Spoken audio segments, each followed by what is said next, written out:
Kaden is just a thorn in my ass.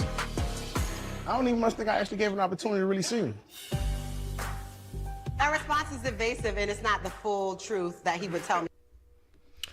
Hey guys, and welcome to Little Black Book 91. We're talking to you guys about Ready to Love. Yes, and it's been crazy. Mike is evading the questions from Kaden about Kayla. Let me explain why on this particular video. If you want to know more, like, share, subscribe, click on that bell button for notification of the uploads. And for those of you who are returnees, you already know what it is, baby. You got the minerals. You got the minerals. Stay hydrated because the streets out there are hot. All right, let's get into the video. I don't waste much time because we need to talk about some real things here. Mike's situation. Let me explain why he's evading the situation. And maybe I can do this in another video as well in terms of being dark arts, because it is in some form dark arts, right? So whenever you ask somebody a very direct question, you should really get a direct answer. Number one, the reason why you don't get a direct answer is because either the question itself wasn't direct enough, two, the person misunderstood the question, three, the person's being purposely evasive to the question, or number four, the other one is that when they started answering the question, they got lost in their own thoughts. They might have jumbled thoughts.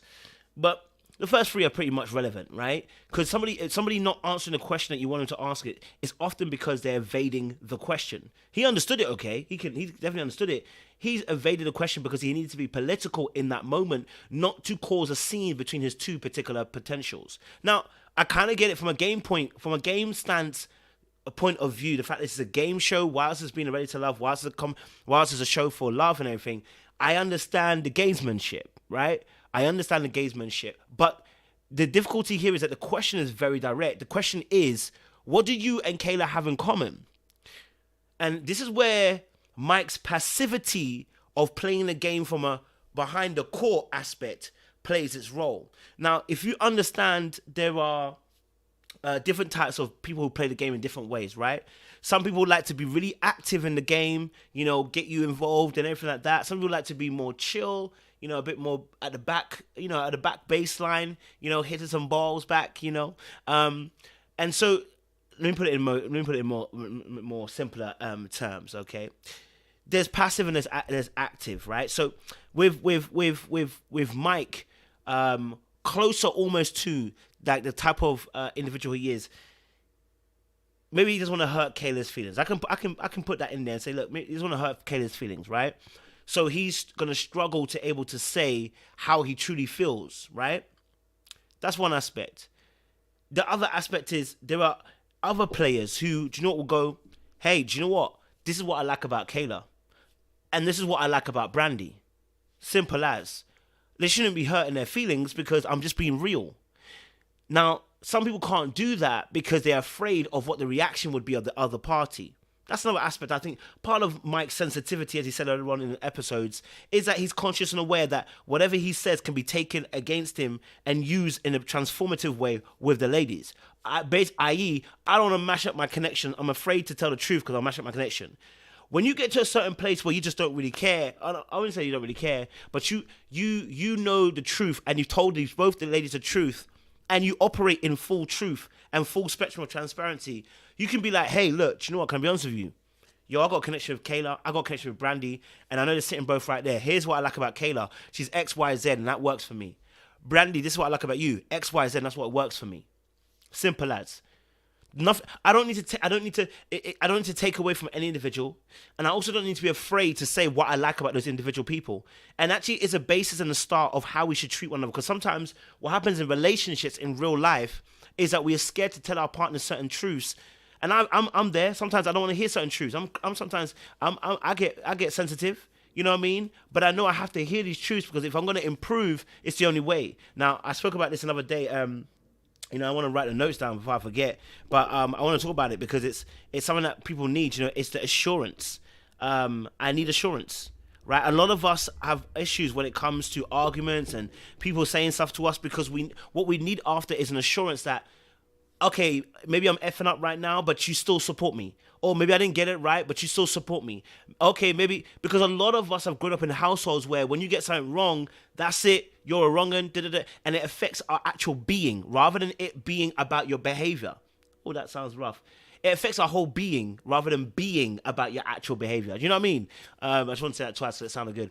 And my arms are looking really nice as well, so when I lift my arms like that, it feels good. But, you know, in real aspect, you know, we sometimes afraid to tell the truth, so we get scared in those moments because we don't want to hurt other people. But it's really more about us. We're scared because we wouldn't want that to be done to us. In this instance, he didn't need to avoid it because both parties know he has a connection with both of them. He just needs to be real and be like, hey, look, do you know what? Let me be real with you. I got a connection here, I got a connection here. This is what I like about Kayla. This is what we have in common. But instead, now he's left it open. Let's watch a little bit more and see what was said. If we were just talking to him and me, it's a deflection. That's what it is. So you feel like if you ask him that and y'all are alone, he'll be able to answer? Absolutely. When he's alone, he's going to be able to answer it. And he's almost treating her like a dirty little secret. Yeah? He's almost treating Kayla like a dirty little secret, right? But what he's actually doing is he has two sides of him. And this is what men and this is the difficulty about dealing with men and women not understanding us, because we don't talk about us and how men function. Okay? So when we are attracted to something, for instance, we understand, okay, this girl will be great for marriage. This girl is great because I need some loving tonight. That's what we know. Okay? I need some loving tonight. I need poissoir. Okay? Some people, for us, carry a certain sexual energy, and their inhibition and their uninhibitedness when it comes to this particular act makes us drawn to them. Okay? All right? The fact that, you know what, some of them people carry a particular sensual energy and we like it. We want to be around it, right? But we know that's not for the lasting relationship. That works for the immediate, that's short term, but doesn't work for the long term, right? And so, just like Kaden explained earlier on, the fantasy versus the everyday girl. What Mike is doing is choosing the everyday girl, but he has a distinct attraction to Kayla in the fantasy realm. And that's making it very difficult to let Kayla go, because as man, we have two sides of us. We will have that side that's insatiable hunger. The wolf, it wants to feed, it wants to eat. But we also understand as well, the man needs to be able to be in a relationship with love, romance, and care, and vulnerability, and no fear of repercussions of sharing myself and being open with you, you know, that you're going to hurt me. That's what we need. But the truth of the matter is, we also have a want, a desire, a burning lust within ourselves, a wolf, a beast, a bear within ourselves, a tiger that wants to get out, you know? And that's what leads us to having these other things. So what Mike is doing right now is in the jostling position between the two parts of himself. That's normal human being, normal men. That's normal men, right? You just don't normally see it this way, right?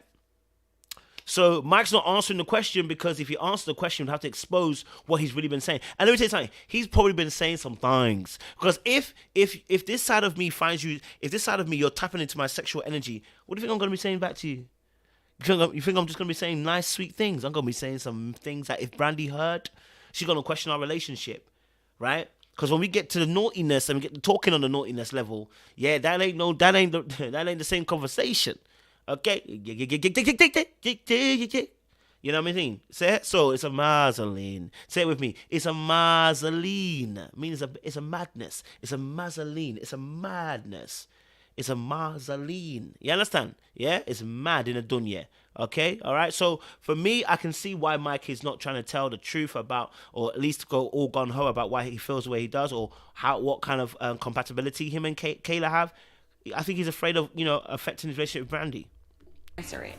Who knows? Because I don't know. I just feel like we're not going to do the alone thing anymore. We're here. We're in this process.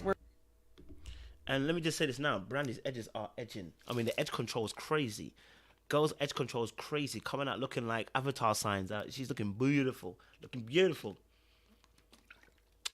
I don't look bad. Kelly's a baddie. I'm just saying that. Brandy looking good. Oh. I totally get it. All right, cool.